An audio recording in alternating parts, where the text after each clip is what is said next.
Even the best brands get it wrong sometimes, but for BMW it doesn't happen that often. But the first X3 wasn't their finest work. It wasn't a bad car, but it wasn't what we expected from one of the world's best car manufacturers. But this is the new X3.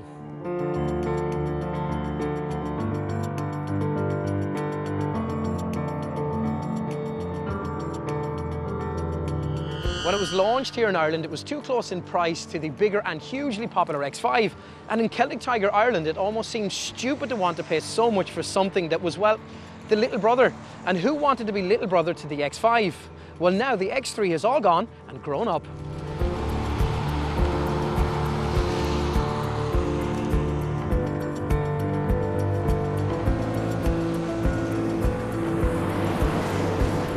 You don't need to have an economics degree to see that the state of the economy has savaged sales of the SUV. So what hope does this new X3 have?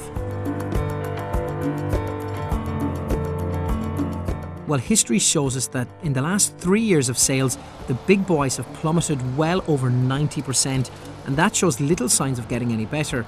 So looking at the likes of the X5, Range Rover and the Q7, you need to be a banker with huge bonuses to be able to afford one.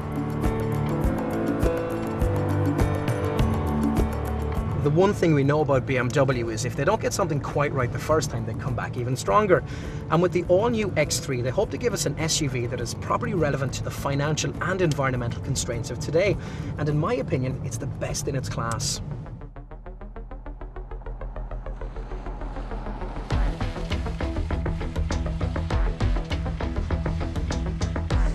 Priced at €45,810, this is €4,000 cheaper than the previous X3 model.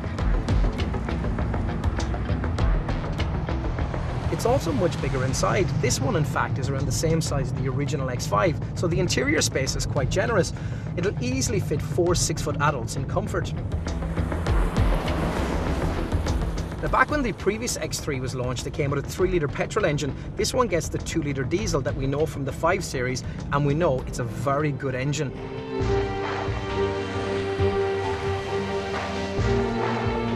It's got plenty of power from the 2-litre diesel, and really does shift when you need it to go. It has 184 horsepower, 380 newton meters of torque, and it really is smooth. It's not as quiet as it is inside in the 5 Series, but still a very good engine. But the really clever thing about this engine is just how clean it is. Now, despite the size of the X3 and the power, it puts out only 149 grams of CO2. So it sits in motor tax band C.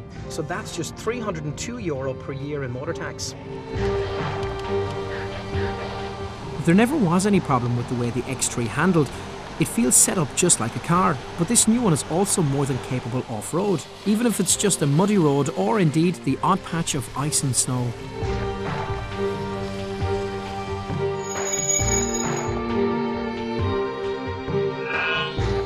I've loved the time I've just spent with this X3. It's everything the X5 has to offer, but it requires a lot less from you. It's cheaper, it's very easy to live with. That's a beautiful car, and it deserves to be against that backdrop as well.